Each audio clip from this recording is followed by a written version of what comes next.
Ruthless, calculated, unpredictable. Vladimir Putin, a man who commands nations and cloaks power in silence. High above the Black Sea, hidden behind iron gates and guarded forests, stands his greatest enigma, a palace so vast it feels unreal. Marble halls, golden staircases, private theaters, a fortress of luxury few will ever see. This isn't just architecture, it's power carved in stone. In this video, we step inside the world few have ever witnessed, Putin's palace, a masterpiece of opulence and secrecy that mirrors the dominance and precision of the man behind it. Stick around as we uncover its rise, its hidden tunnels, and the secrets buried within its walls.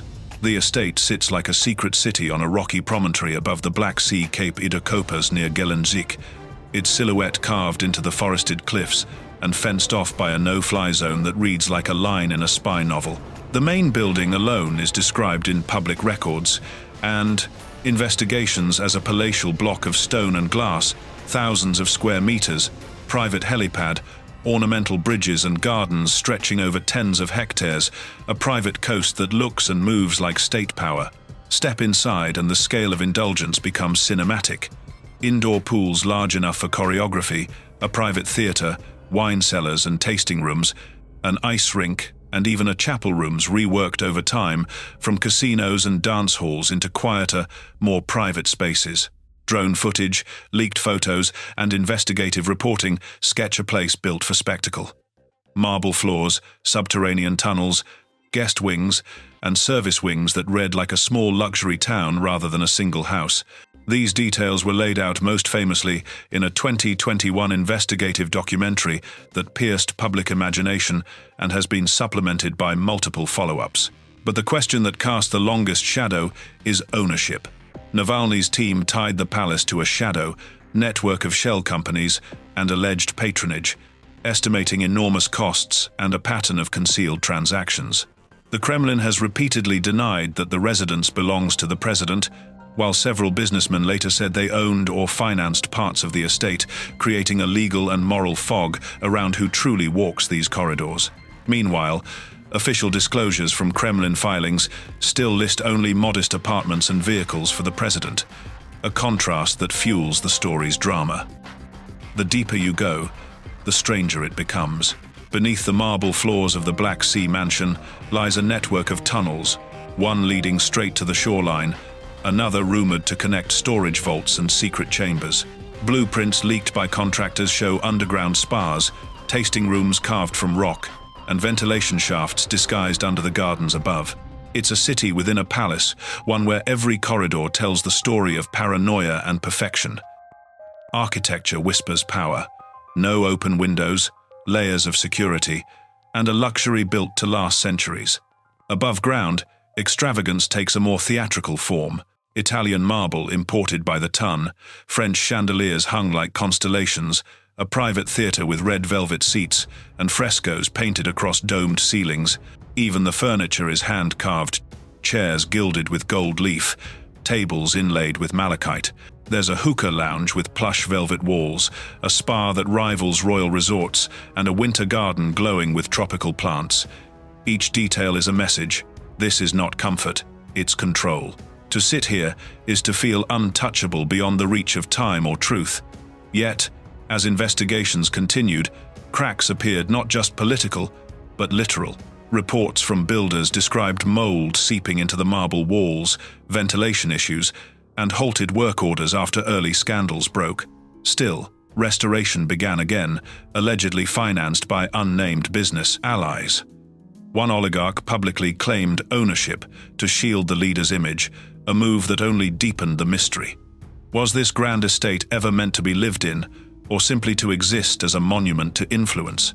But this palace is only the beginning, because hundreds of miles away, tucked deep within the silent forests of Karelia, stands another secret, quieter, colder, and far more concealed.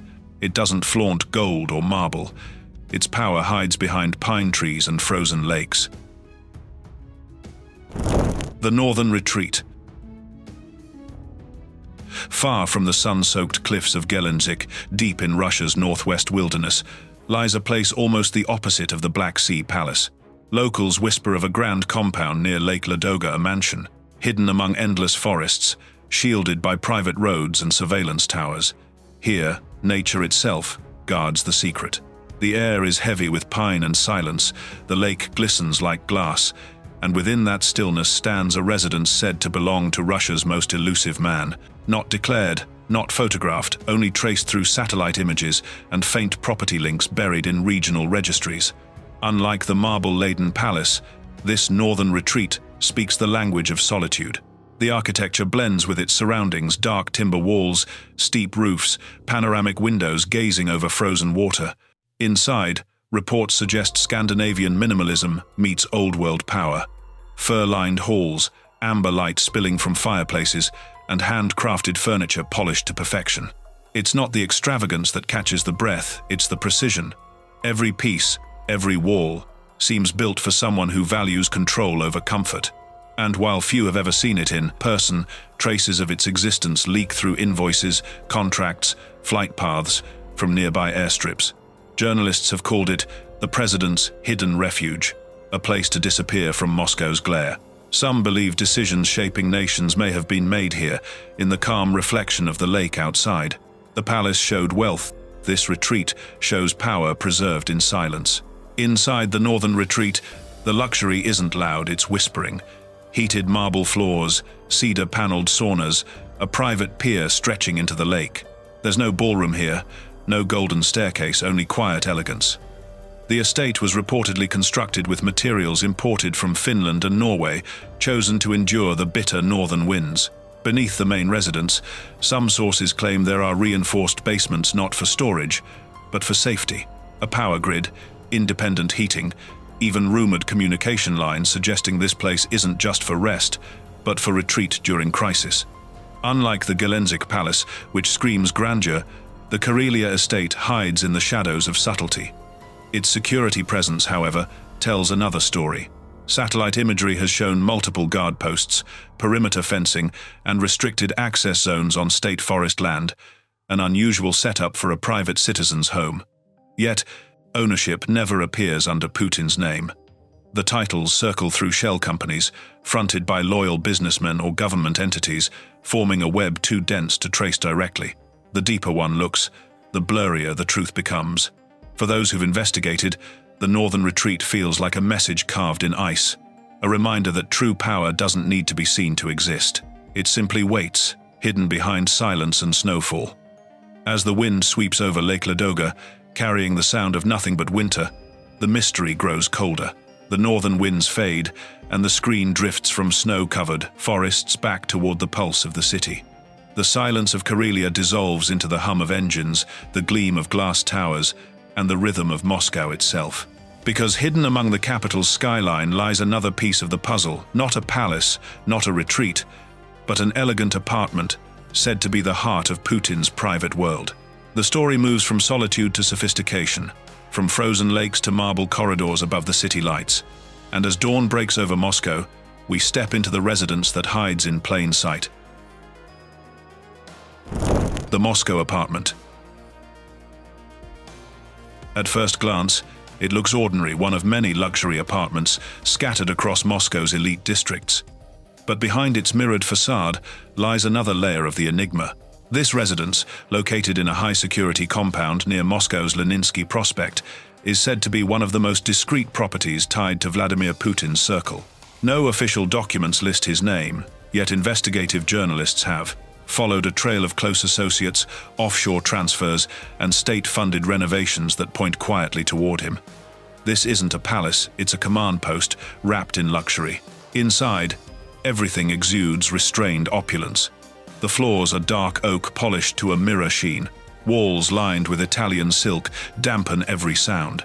A private elevator opens directly into the living room, where panoramic windows offer a sweeping view of Moscow's skyline.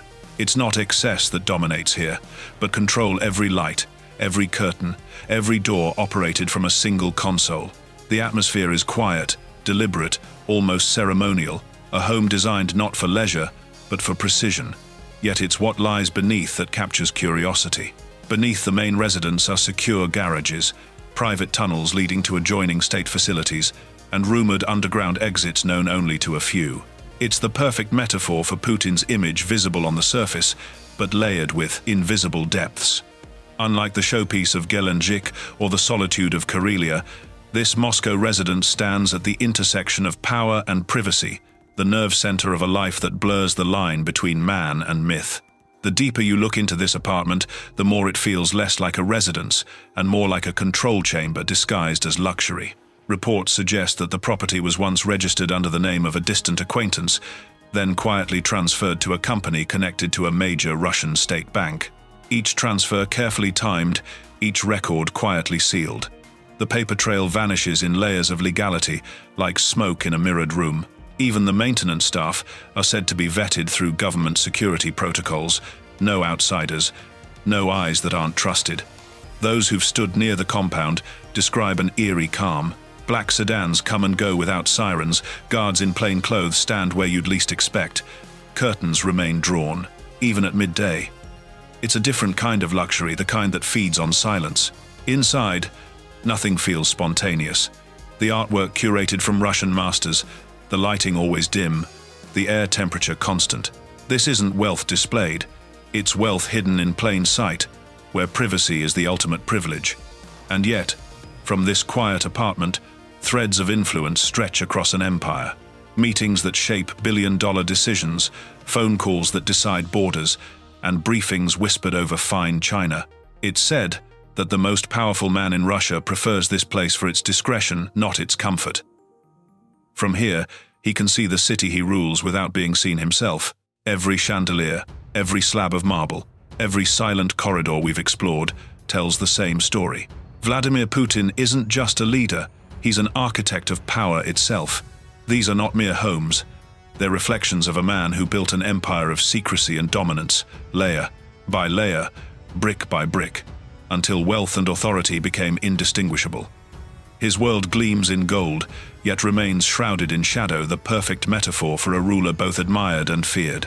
To some, Putin is a patriot, to others, a puppet master cloaked in opulence. But behind every diamond chandelier and private theater lies the same truth, a relentless obsession with control, permanence, and legacy. These estates aren't symbols of comfort, they're monuments to the untouchable image he has spent decades perfecting. Every hidden tunnel, every gilded ceiling, whispers of a man who understands that in the game of power, luxury isn't for pleasure, it's for dominance. Because Putin doesn't just live in palaces, he rules from them, silently, like a chess master watching his empire from behind glass walls. His fortune, his influence, his myth, all guarded by stone, steel, and fear. As the camera pulls away, across frozen forests and gilded rooftops, one truth lingers.